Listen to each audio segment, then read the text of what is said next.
it's like you have a kitchen and somebody in the kitchen doesn't know how to cook and they keep burning the food and the fire alarm keeps going off. What are we going to do? Am I going to cut the wire on the fire alarm because I'm tired of hearing it? Or am I going to work with the cook to figure out how to stop smoking the food? I believe in that root, going to the root, going to the underside to work our way up.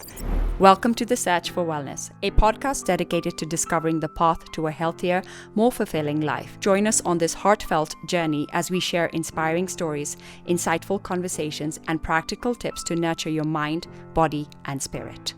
Okay, so we left off at a place and we said that we're going to pause it here and we're going to do another episode. Yes. Because I think this information is really important.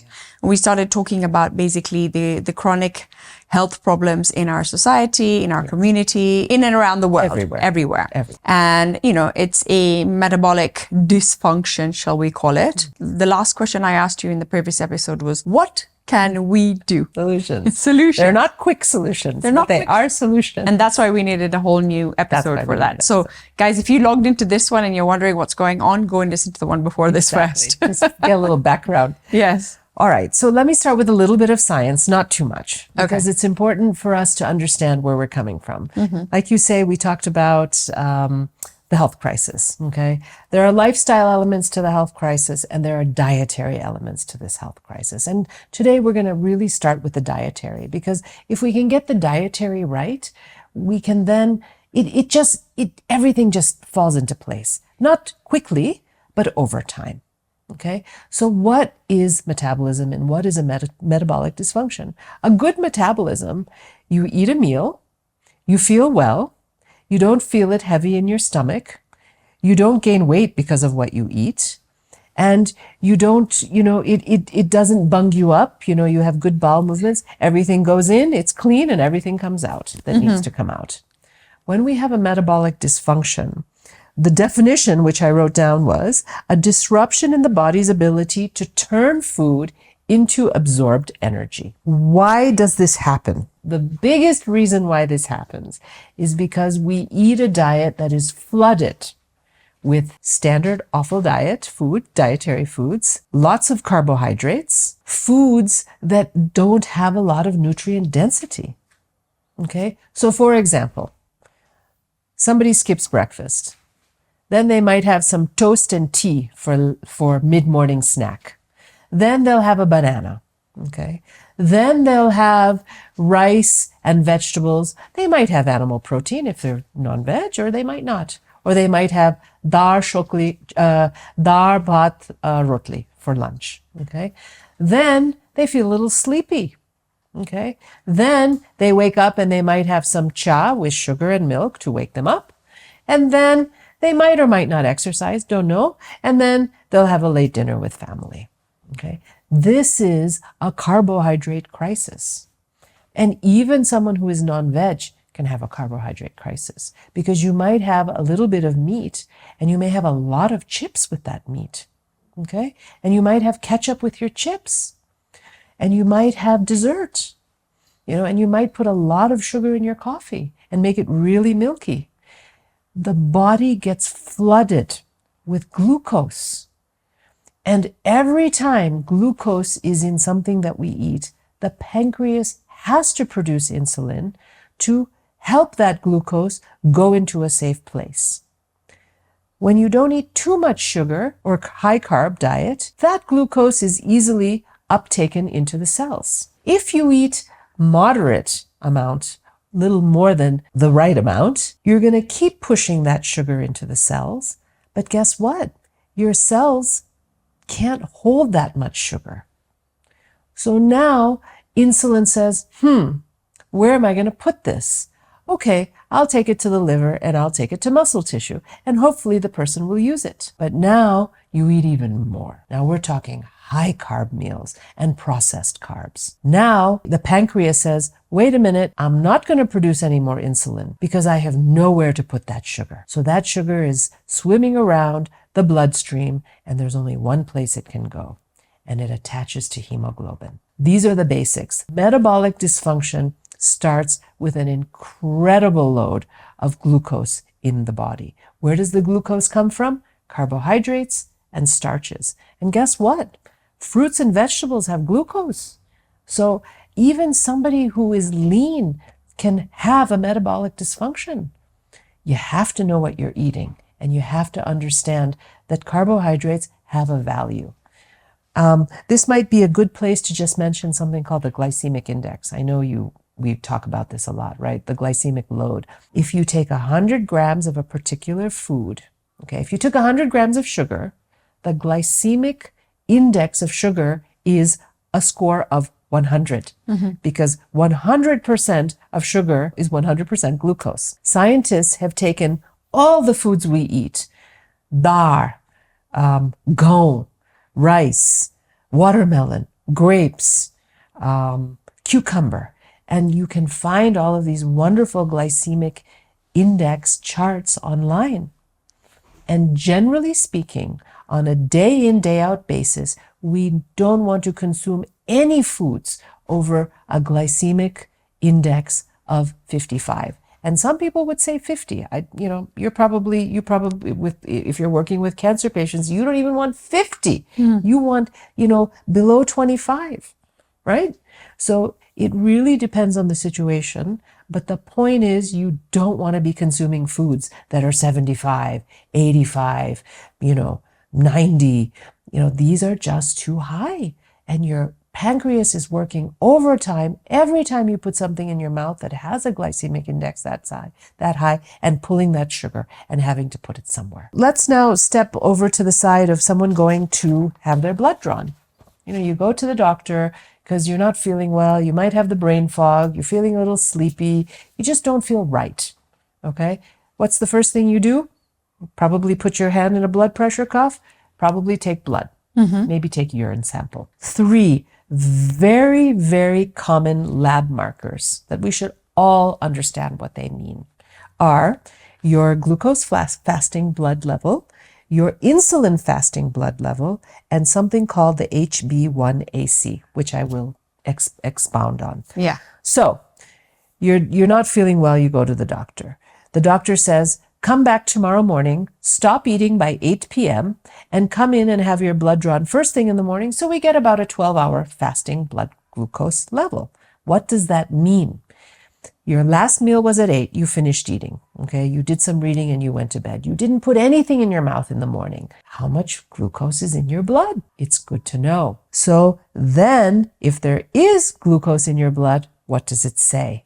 It says something about the fact that there's nowhere else for that sugar to go, because you didn't eat anything in the morning, you didn't put grapes in your mouth, you didn't eat a particular carbohydrate, so that sugar has been there from the day before, and most likely that meal you had before you went to bed. Okay, so that's what your glucose fasting level will tell you. Now you have your insulin fasting level. What does that mean? You take this, it's from the same blood sample that you took the next morning at 8 o'clock. If there is insulin in the blood, what does that tell us? That it has worked very hard to get that blood glucose level out of the blood and to be put somewhere. Okay? Now, if blood glucose is high and insulin levels are high, it says that there's an excess glucose that has nowhere to go. And how can we double check that that's happening? We have this marker called Hemoglobin A1C. And imagine a situation where there is so much sugar saturation in your body, the only place for sugar to go is to attach to hemoglobin. Which is your blood. Which is your blood. This means your blood is full of sugar. This is like taking a sponge and you have sugar water spilled on your counter and you just put the sponge on top, everything goes in. Yeah. And there it sits. And guess what? This will compromise organ tissues, okay? This will create inflammation. This is like putting wood into a fire that's already burning. This is where all of this dysfunction begins. And we see people, and nobody really gets diagnosed with metabolic dysfunction unless their HB1AC is elevated. But guess what? If you're in the reference range, your doctors are happy But from functional medicine and Chinese medicine, we say if you even come to the midpoint of the normal reference range, you are pre-diabetic. So the doctor says you're fine. For me, the red light is going off, and now, I have an opportunity to work with a patient in this kind of situation. Interesting thing is when it comes to insulin, yes, I believe, and I think I've seen it, and I think you've probably seen it, is different foods affect people in different ways. Very true. But sugar affects everyone in the exact same way. Very now, maybe my body can absorb more sugar, but that's probably because my HbA1c is already down. Yes. So this is why my pancreas are functioning well, and it knows where to store that sugar. Exactly. And now what happens is if that sugar is stored in the right place, and if I have used my body that's it, to burn exactly, that sugar, i.e. by working out, exercising, doing whatever I have to do, yes, then I'm okay. But the main concern here is the amount of sugar we are feeding our bodies with. Exactly. And the worrying thing is children. Absolutely. The amount of, I go to a lot of birthday parties. I take my kid, school, birthday parties, you name it, right? Sure. There's a lot of sugar exposure to kids these days than there was back in the days also. Totally. Back in the days, kids were not exposed to this much sugar. Yes, they say it's good for them. They burn it off, right?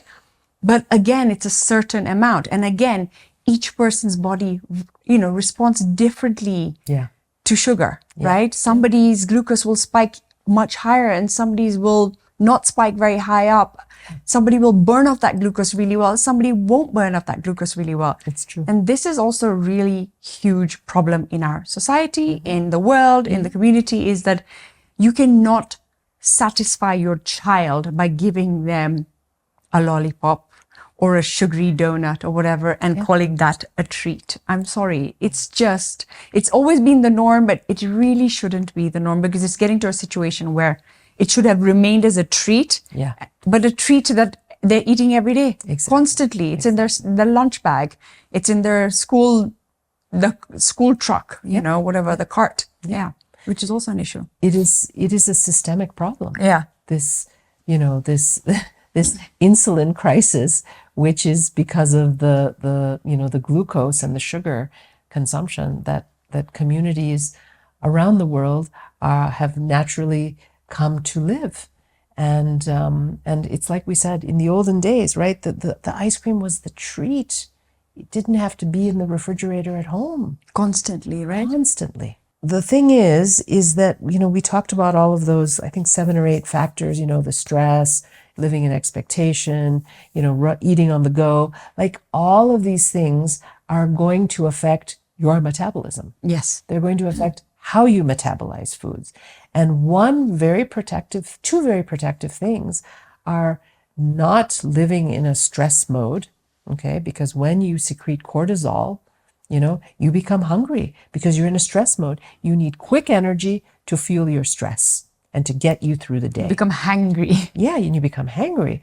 But also, it's the type of foods we eat and, like you say, the movement. If you don't move, calories consumed versus calories burned. Mm-hmm. And if you can't burn more calories than you consume, you have a surplus. Yeah. And that surplus is going to lead to prediabetes, to diabetes, hypertension, high cholesterol levels. It's going to lead to plaque in the arteries, and so on and so on. PCOS, infertility, and on and on and on it goes. So this is a place of solution, Pooja. This is a place where we can actually put some effort and help our clients, educate them about the glycemic index, teach them where they should fall on the glycemic index, and get them moving. Yeah. Simple, 2 things, but very doable. Yeah. But I feel like, physical exercise and movement is medicine. Literally, exercise is the most important thing that we need to understand, that our bodies are created to move.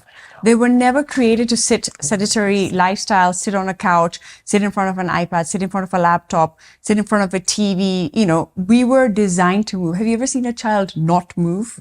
Yeah, they're always moving. They're always on the move. Yeah. And one thing that is really important is muscle mass. So muscle mass is a indicator of longevity. Yes. The more muscle you have, the longer you are going to live. And there's enough science and there's enough studies now to literally prove that muscle is the foundation of longevity. The most amazing thing about muscle is honestly, like for me, that has become number one now. Wow. Number one. Muscle is number one. As the older we get, the more muscle we have. The importance of this is also to do with the glycemic index, to do with your glucose load, to do with your insulin, because your muscles are where, like you said earlier, you eat sugar, it's going to go and get stored where? In your liver. It's going to go and get stored where? In your muscle. If the more muscle you have, the more glucose you can eat and you can control the glucose in your body. So the insulin is not going to affect you and you're not going to get that glucose spike the way you would normally get it. Yeah. The more muscle you have. And so honestly, one of the biggest solutions for anybody who has, pre-diabetes, type 2 diabetes, any sort of problem with insulin and glucose is to work out. And you don't have to go heavy. Like this is the other thing is that when people say, I'm not telling you to go and become a weight trainer, right? Find a good trainer if you can afford a trainer. Yeah. And even if you can't, there's thousands of videos on YouTube that you can do. You just even need some 2 kilo dumbbells, some 3 kilo dumbbells, body weight, some resistant bands. You need to work out at least 3 times a week.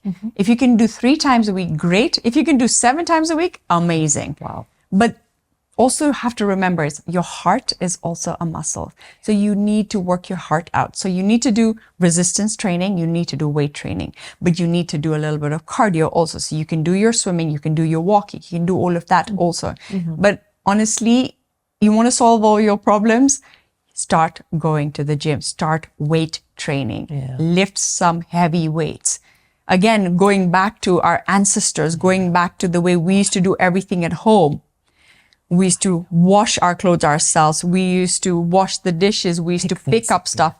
We used to make all the food at home, manual labor. Carry the grain sacks into our pantries. And that was already us building muscle. Yeah. And you cannot build muscle sitting in a chair watching television. No, exactly. The other thing that muscle helps you with is it protects you as you age. And one of the reasons why it protects you as you age is you're more susceptible to falling down the stairs or tripping or whatevering when you're older. But you're 100% more likely to break a bone in the hip, in the femur, in the knee, in the ankle, somewhere. And the minute you break a bone, your lifespan declines drastically. Wow. Because it's literally going from 100 to 0. And I've seen it. I've seen it in even my grandmother. Yeah. She broke her hip and she's been in a wheelchair. Her life had just gone completely downhill. And if you have muscle, the muscle is going to protect you from not falling. From not falling. It's that layer, it's that sheet, it's that cushion that's protecting your bones. Yeah. So the more muscles you have, the more likely you are not to injure your bones, not to fall, and not to die from old age. It's amazing. And, the gym is great. Yeah. But even to get people to think about how you can create simple things at home. You could be sitting in a nice hard chair. You might start with lifting cans, soup cans. But make it easy, right? Make it simple. And then once you get really inspired and comfortable, you might make your way to a gym or an external place where you can do things like this. But the easier, the better.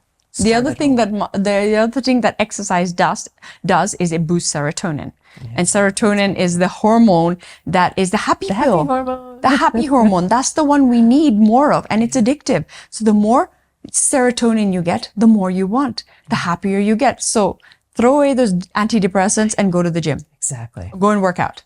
And eat low on the glycemic index. Eat low on the glycemic index. But, I wanted to tie this a little bit into like Agni, Prana. We talk about this a lot in our community, but even I've seen it, in yoga and Ayurveda is not just limited to the Indian community. And, we have this word called Agni. Agni means fire. And there are ways to assess someone's fire, using the pulse detection, looking at the tongue, getting an idea of the foods people eat. But for this idea of metabolism, you have to have a good fire. And, the way I describe it is, if you have a really small campfire when you go camping, how are you ever going to cook your food on it? If the fire in your body is low or weak, how are you going to digest your food? How are you going to break it down? How are you going to assimilate it? And how are you going to spread it everywhere? So typically people with weak Agni feel a little bit cold on their extremities, or sometimes from the knees down, from the elbows down. They need a little extra jacket. Sometimes they feel a little bit tired after their meals because enough Agni is not there to just, to just turn everything into, the smallest possible molecules for, appropriate digestion. What else do I notice people with Agni? Sometimes they don't quite have the red, robust complexion that someone who has strong Agni would have. So there's lots of ways to assess it. So how do you get weak Agni? I mean, some people will say, oh, it's genetic. I say, no, it doesn't have to be genetic.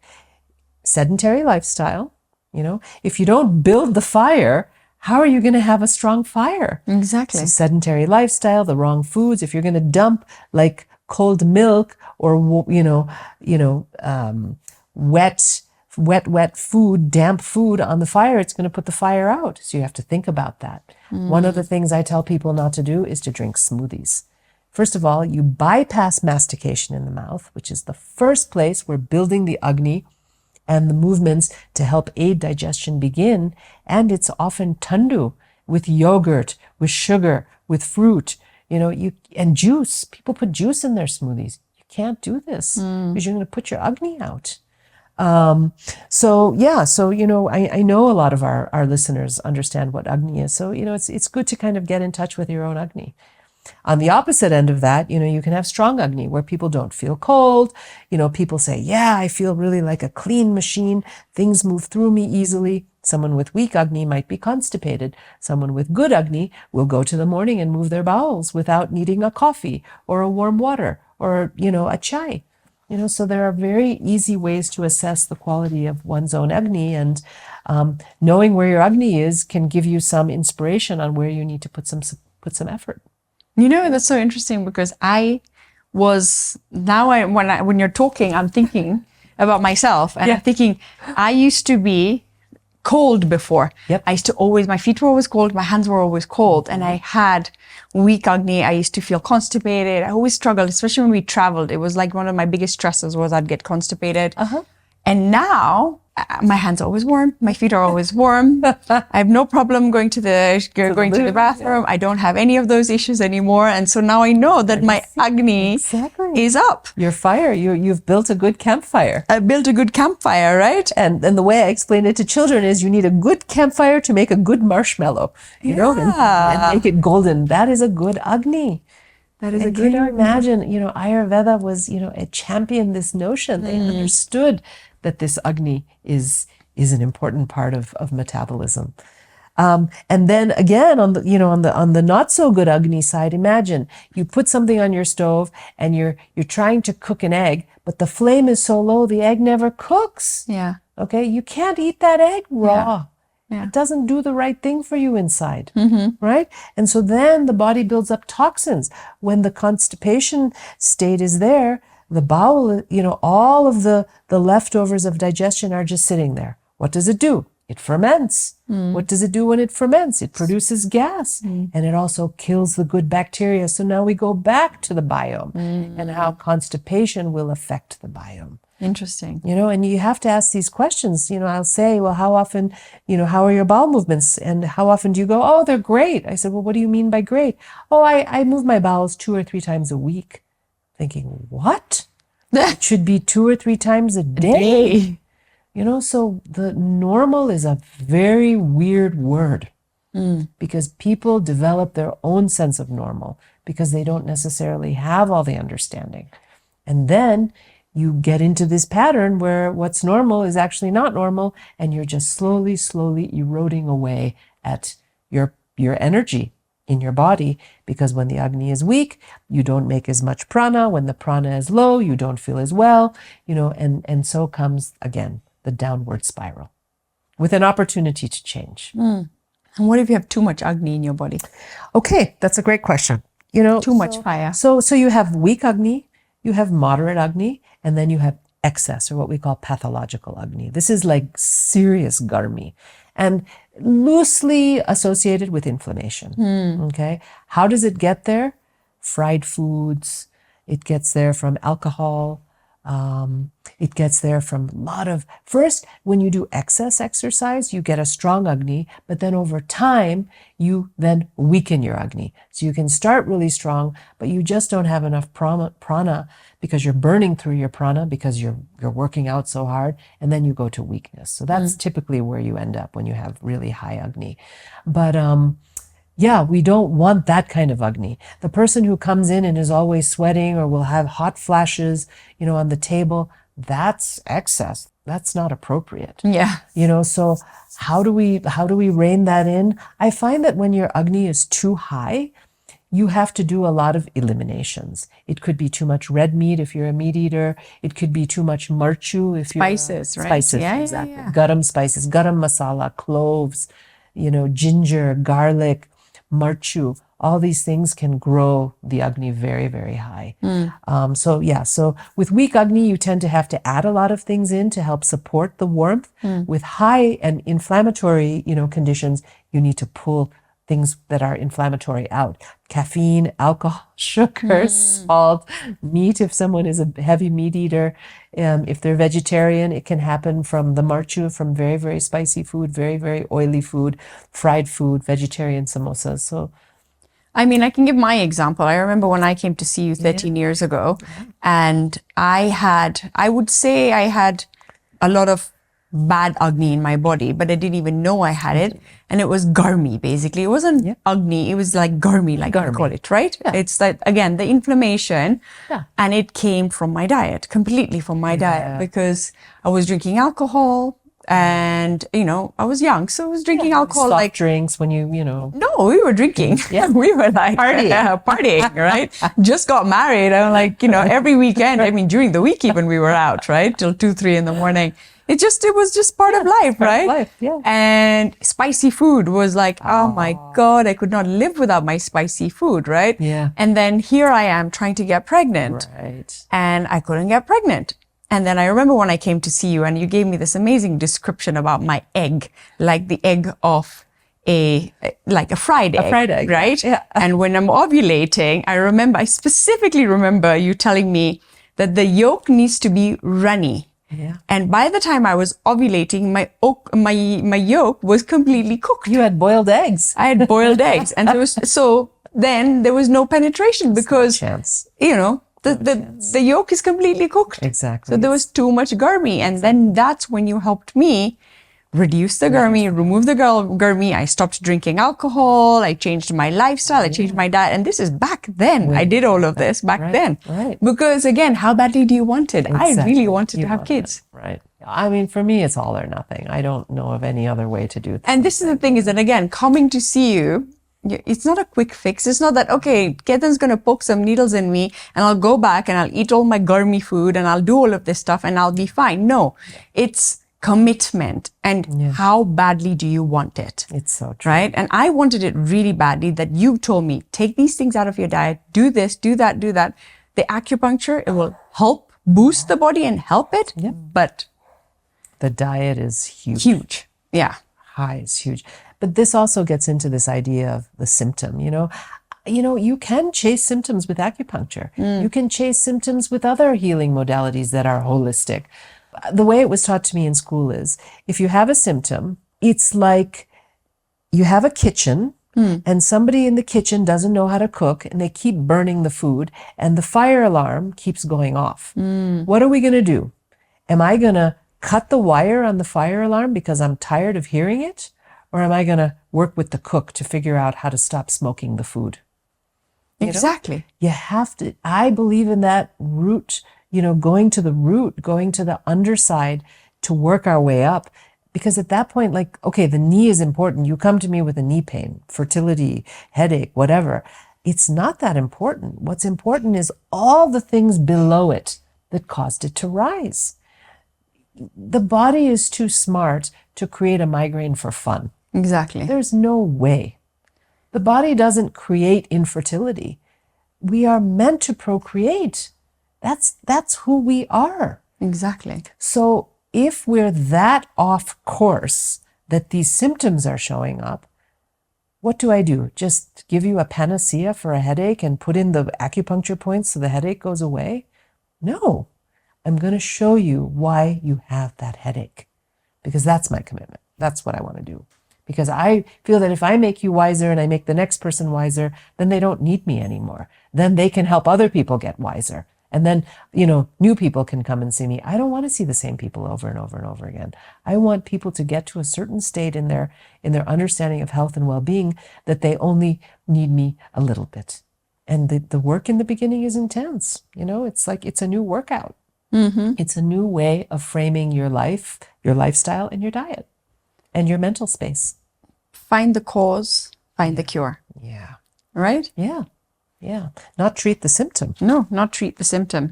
Another beautiful analogy comes from like plants. Let's say you have a tree in your backyard and you see that there are caterpillars crawling on the tree. The leaves are kind of yellow and diseased. I don't tell someone, or I don't pick up my hedges and just trim all those bad parts off. I have to look at the soil. I have to look at the root system. I have to go into the dirt. I have to go down to understand what's coming up on the outside, right? You can't, I can chop the tree down. That still is not going to fix the roots, because then the new tree that's going to sprout is likely to have the same problems. Yeah. No, I agree with you. So root to branch. Start with the root to help to strengthen the branch. When you talk about this, the root and the branch, now, what about the support system that we work with in this holistic approach, right? That we work with different practitioners. Yeah. There should be a sense of communication, right? Even between doctors. Absolutely. The communication needs to be there. There are many doctors who are now opening up to this approach, which is very nice. So it's lovely to be able to liaise with the doctors. But for me, the most meaningful interactions are with you when we share patients, with somebody that's in the physio world that I may be sharing a patient with. Maybe there's a Reiki practitioner, a reflexologist, a massage therapist. Like this ability to like collaborate and to bring unique perspectives together to work with someone is phenomenal. But that doesn't mean we like dump all of our wisdom on that person at the same time. We sort of take turns, Varafarti, where I might start with the patient, then I say, hey, Pooja, this person needs a little bit of support here. There are some cancer patients that, that we share. So you have to go at it in a very stepwise way, but like, we're all in this like healing circle together, and like we all want the best for this patient, and like that energy also matters. So the patient feels supported because we're all in it together with the patient. They believe in their own healing capacity, and they know that we believe in their healing capacity. And that's a huge amount of positive energy going into, a healing process. Like, I call all the amazing practitioners that I've interviewed on this podcast, I call them my wellness diamonds. Because honestly, it's like having a yellow pages, and I feel like that's what this podcast is. It's like a yellow pages of all these amazing wellness practitioners based in Nairobi that can literally help one patient out and bounce off each other to just work with each other to say, okay, this is not my place. I'm going to hand you over to this one, so and so now. Totally. Or work with each other. So you could still be seeing the same person. Like you said earlier, that, there are some people that you might say, okay, this is a cancer patient. I'm going to refer her or him to you. And I'm going to tell you, could you help a little bit more on this, because this is your specialty now. And again, same thing goes for me. If I find somebody, like, obviously my list of people that I've sent to you. Yeah. There's a time and a place. It's important. There's a time and a place for everything, right? Very important. Can we talk about some case studies? So some, Sure. people that you've helped. What have you done? Yes, definitely. And okay, first of all, these are case studies where it's not necessarily one particular person, but like I said, now I see trends. I see lots of people with migraines. I see lots of people with gout. I see lots of people with infertility. So this is kind of a classical presentation. And for this particular presentation, I just want to say that, when I was growing up, I remember like my uncle who had gout, or, somebody in my grandparents' generation, it happened so late in life. Pucha, these are 20 and 30-year-olds, wow. For example. I see so much, gout in the young male community. So this first example is a 20 or 30-something male who was diagnosed, who came to me knowing that he had gout, fatty liver derived from alcohol, that was established, and some skin-related issues. Okay, so I had access to the blood work, and I always like to look at everything, but for me, blood glucose, insulin, HB1AC are huge. The doctor had said, well, look, your HB1AC is in the normal range, so you're okay. And the doctor had put the patient on some purine medication, and purines are certain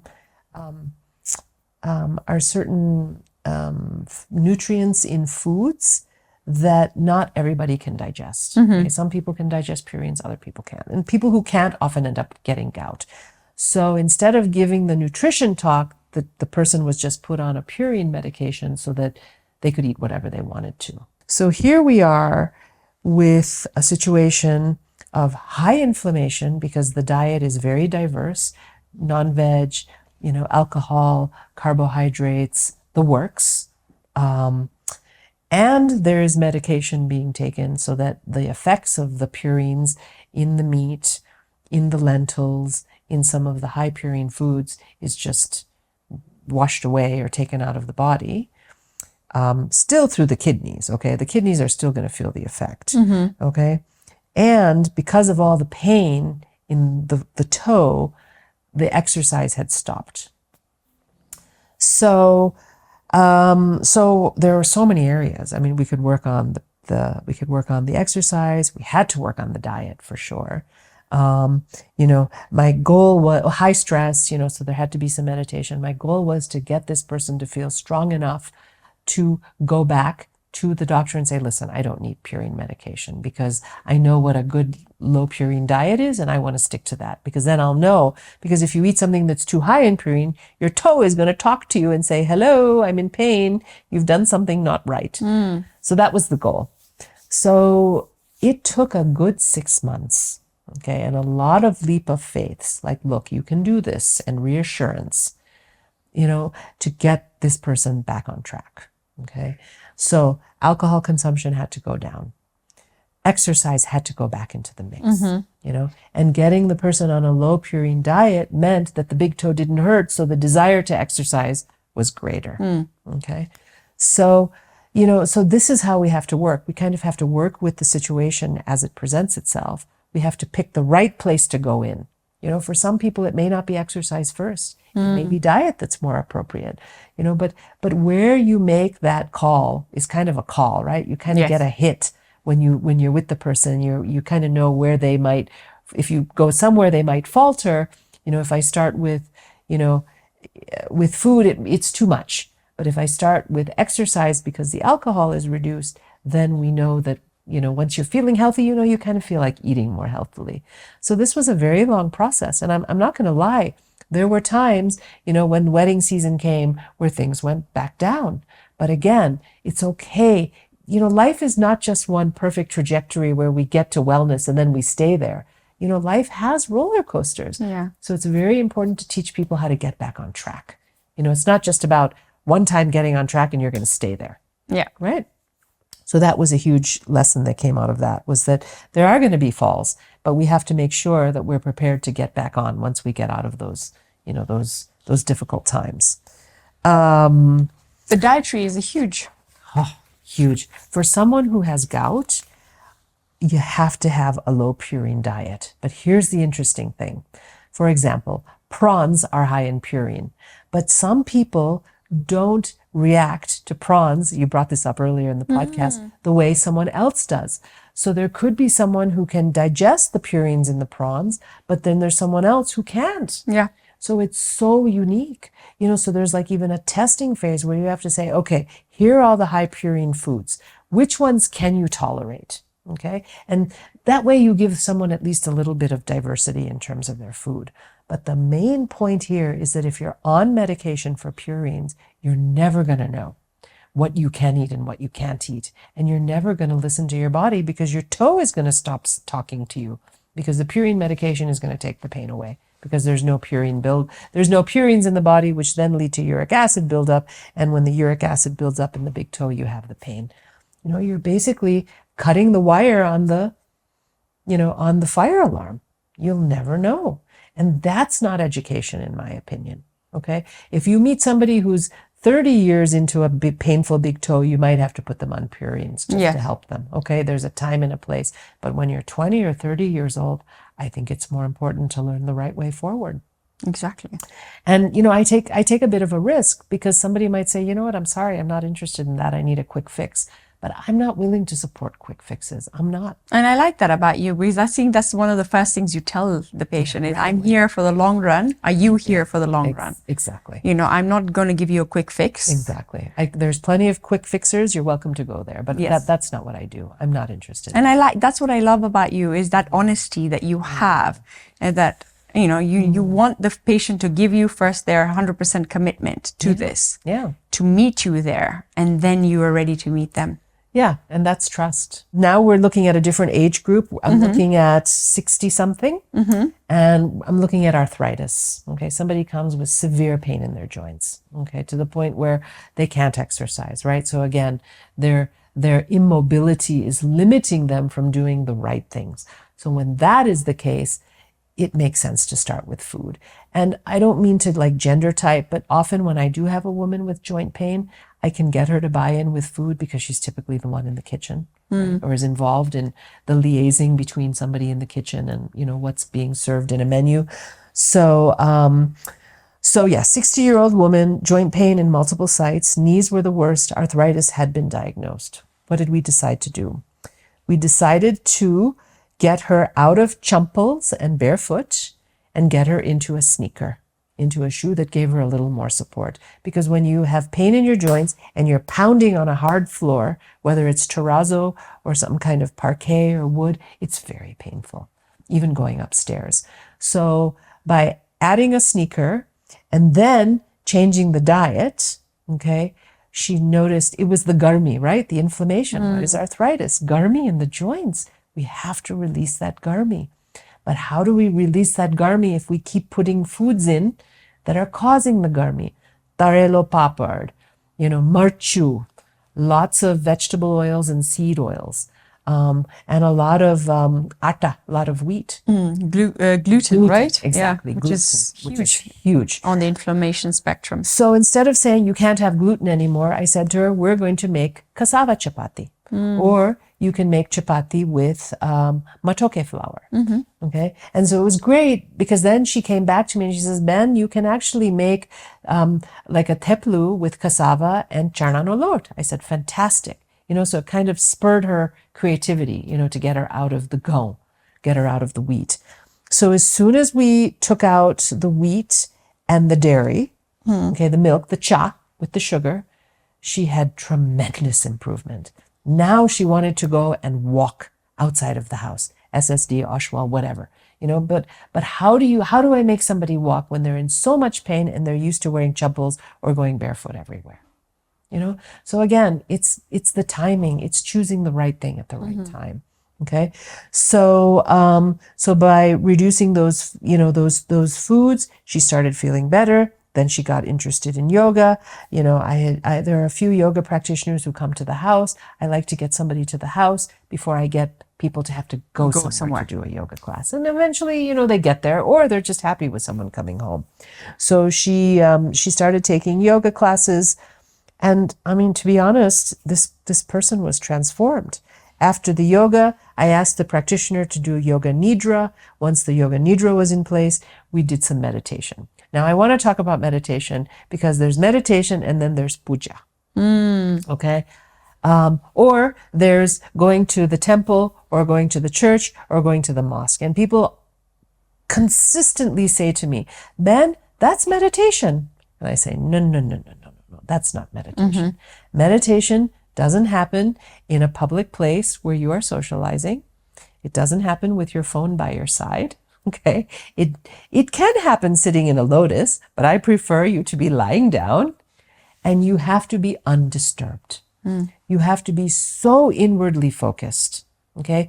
To the point where you're so quiet within that all of the glands in your brain that are producing hormones, your kidneys and your adrenals, your intestine, everything goes into a state of relaxation.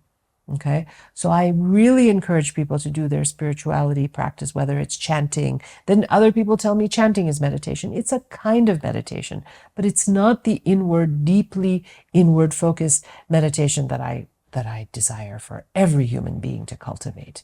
So when you stepped into how you helped this lady in the kitchen, I felt there was a finding of purpose involved. And I think this is also another thing that, especially people in that age group, right? In that age category, they feel like, okay, I've done everything in life. I have got married, had my career, had my children, everything. So they've almost lost that purpose. They feel like that was their purpose and they've fulfilled their purpose. But then if you go back to maybe that 10-year-old and you ask them, what was it that you really wanted to do when you were 10 years old? Find your ikigai again, right? Find your purpose again. Totally. And when you gave this woman, I was just thinking about this, you gave her this power back about this is your power in the kitchen where you can create a healthy meal. And then she went and she experimented. And it may not have to be in the kitchen, not necessarily. It could be art. Flowers, plants, dancing, gardening, whatever it is. Needlepoint. Even just coming back to that ikigai, coming back to that purpose can really help heal so many things. Totally. Also bring a lot of happiness back. Totally. And you just see this transformation of this person who was limited, immobile, dukkao. I mean, you can see pain on people's faces when they're not well. And for them to then go through a series of changes and transformations that allows them to, lengthen the tether, get creative in the kitchen, and feel like they're taking care of themselves and nourishing themselves again. I mean, it's so tremendous. But I feel like this is what healing arts do. We get to do this. This was where the crisis became the opportunity. Yeah. It had to, because if it didn't, she's just going to be in her one walk, her normal way. Nothing's going to change. We had to shake it up. You can't not shake up the system because the system is broke and it's not working. It's not working. Exactly. So we need to shake it up. What are we going to do? This podcast was created to inspire and connect with people. If you are liking the content of this podcast, hit the subscribe button, like, follow, and share this platform. Lots of love. Giving people a nice, huge diet and a meal plan and what they should be eating for breakfast, lunch, dinner is fantastic. However, we can't do that over a podcast. No. So hopefully we'll write a book on that. We'll definitely write a book on that. But I think maybe a tip on maybe some form of breakfast, because I think breakfast for me is the most important meal of the day. It's break fast. It is the time you are breaking your fast. So it should really be something that is Very important. Sustainable and valuable. Sustainable and valuable. Right? So a few pointers. It should be cooked. It should not be tandu. We don't want to take our agni down. It should be something that we chew, because mastication and the movement of the gums is so important in terms of activation of the vagus nerve, which helps to then transport, transport neurotransmitters back up to the brain. Yeah. For feeling good.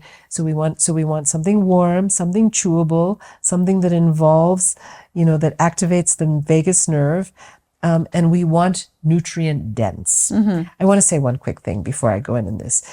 25 years ago, if you ate one apple, okay, you were being exposed to over 400 phytonutrients. Exactly. 25 years ago. Today, do you know how many apples you have to eat to get those same phytonutrients? Probably 25.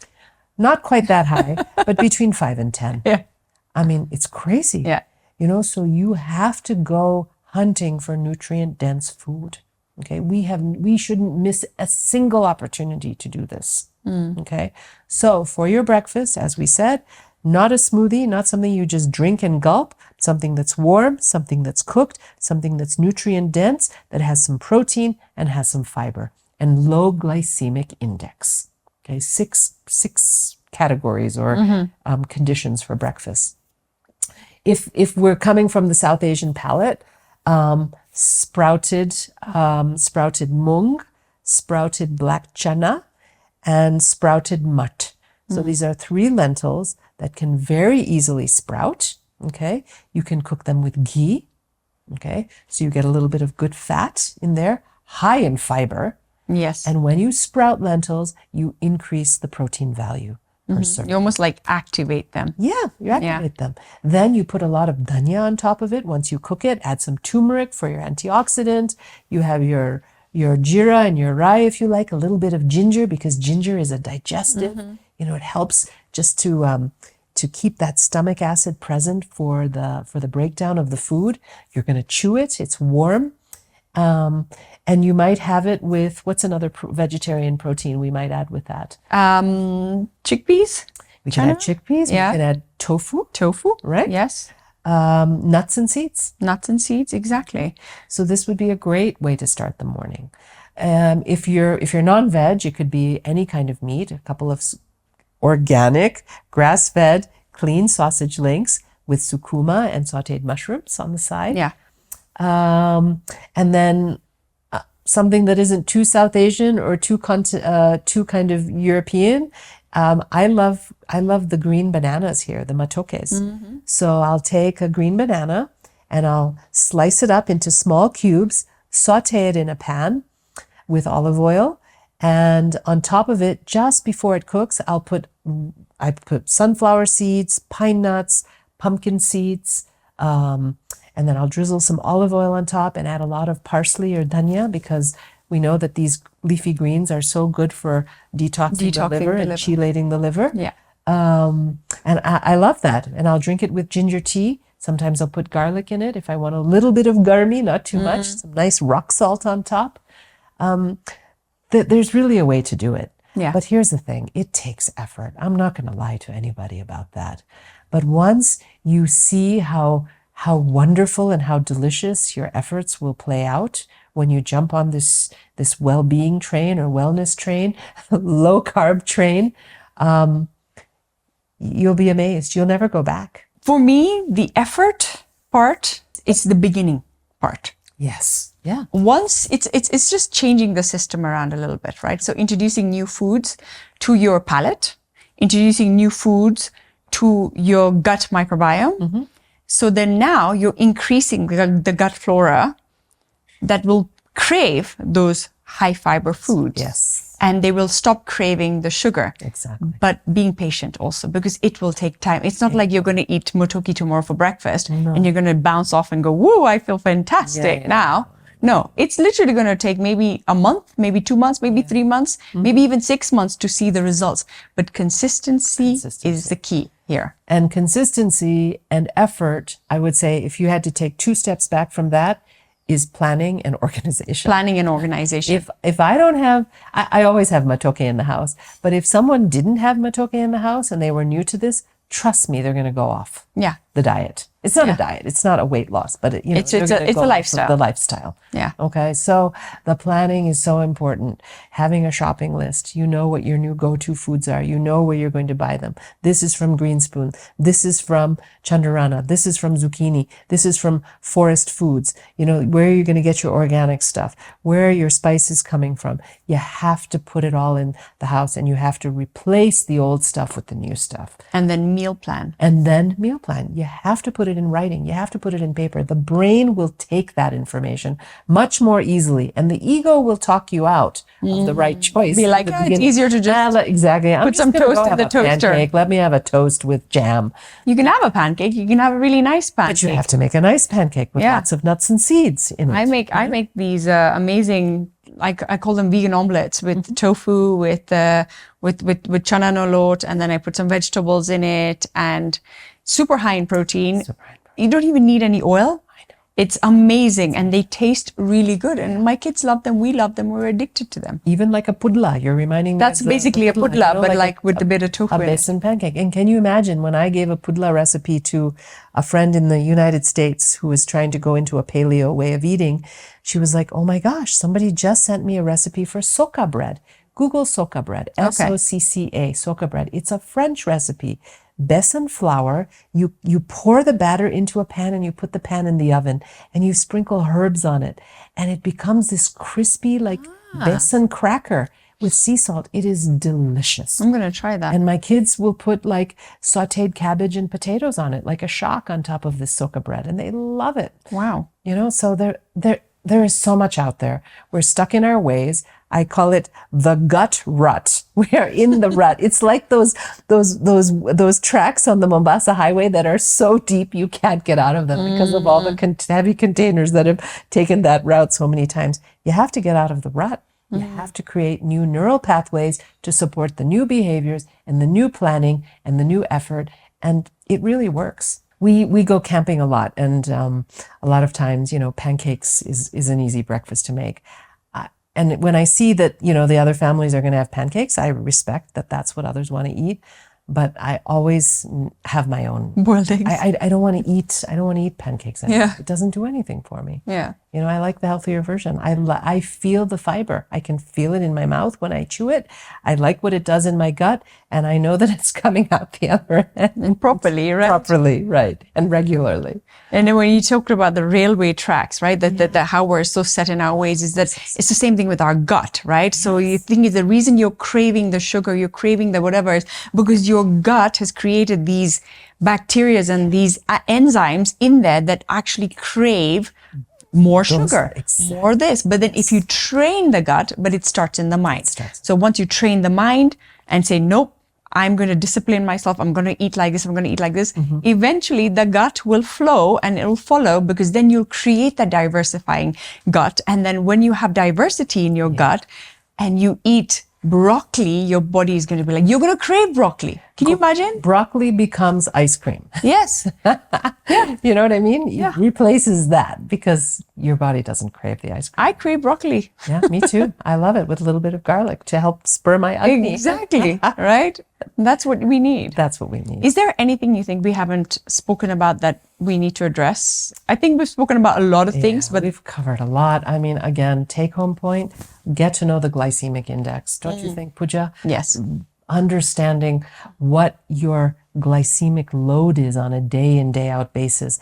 I have a teacher in America, as I'm finishing my functional medicine certification, who says everybody, healthy or unhealthy, should wear a glucose monitor. Exactly. Okay? And even someone healthy like you and I, we don't even know what something that might be slightly out of range is doing to us. Exactly. You know, and it's very true. And I'm not saying everybody go out and buy a glucose monitor. The cheaper version would be to just check the glycemic index. That's all over the internet. Know the foods. I always make a list of what I can eat because I don't want to focus on what I can't. You know, and it's not that I can't, it's that I prioritize what is. You choose not to. I choose, exactly. I prioritize what's healthier, and then I have the list of the not so good stuff, right? And you have this spectrum, and you stay in the green light zone, the lowest glycemic index foods as possible. Stop being sedentary. And I tell people, make it easy. exercise in the house, walk up and down the corridor if you have to.